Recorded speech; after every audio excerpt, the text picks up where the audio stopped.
Shivani tutorial वेख रहे सारे लोगों नू जी आया नू। अज मैं तुहानू दसांगी किवें तुसी घर बैठे ही पार्लर वांगू बहुत ही सोहनी ते फैंसी मेहंदी ला सकदे हो। अपने हथ उत्ते आड़ी लाइनां विच टेप लगा लो।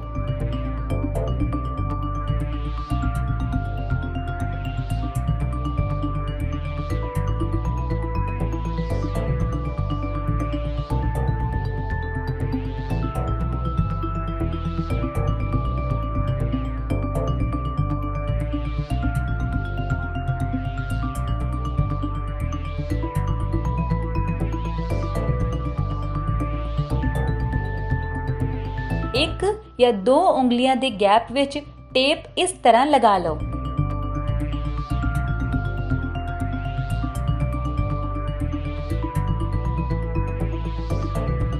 हुण इस टेप दे दूजे पासे x the position which tape लगाओ।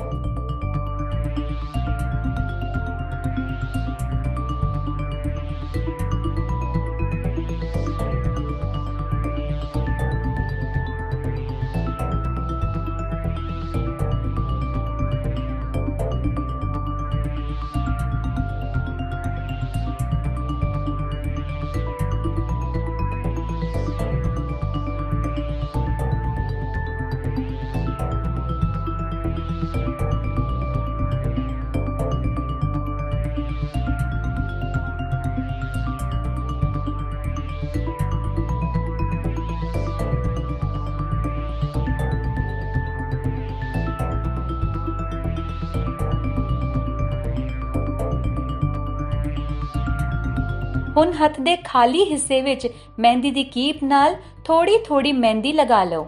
इस मेहंदी नू चंगी तरह नाल फैला लो।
इस मेहंदी नू एक सोहना जिहा पैटर्न देण लई मैं इहदे उत्ते कंगी लगा रही हां।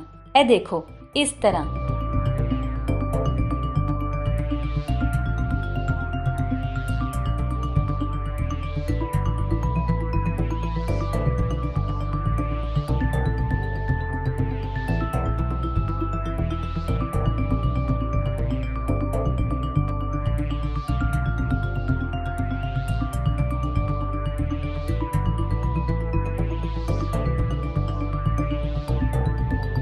ਹੁਣ बहुत ही ध्यान नाल असी टेप नू हटा लवांगे।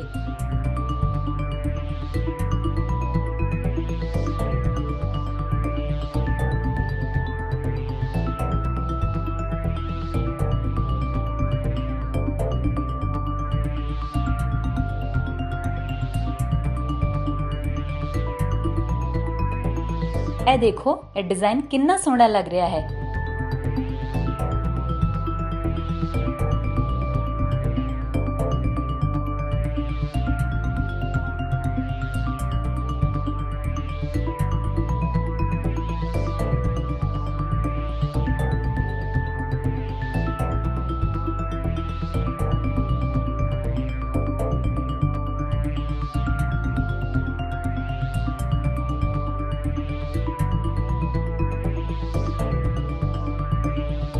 हुण हर टिक्की दे कोने ते एक छोटा छोटा फुल बना लो।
ਸਾਰੇ ਫੁੱਲਾਂ ਨੂੰ ਮਹਿੰਦੀ ਦੀ ਕੀਪ ਦੀ ਇੱਕ ਪਤਲੀ ਲਾਈਨ ਲਾ ਕੇ ਜੋੜ ਲਓ।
ਡਿਜ਼ਾਈਨ ਨੂੰ 4 ਚਾਂਦ ਦੇਣ ਲਈ ਹੁਣ ਹਰ ਇੱਕ ਲਾਈਨ ਤੇ ਛੋਟੀ-ਛੋਟੀ ਪੱਤੀਆਂ ਬਣਾ ਲਓ ਇਸ ਤਰੀਕੇ ਨਾਲ।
ਤੇ ਦੇਖੋ ਦੋਸਤੋ, ਹੁਣ ਤੁਸੀਂ ਘਰ ਬੈਠੇ ਪਾਰਲਰ ਵਰਗੀ ਬਹੁਤ ਹੀ ਸੋਹਣੀ ਜੀ ਮਹਿੰਦੀ ਲਗਾ ਸਕਦੇ ਹੋ।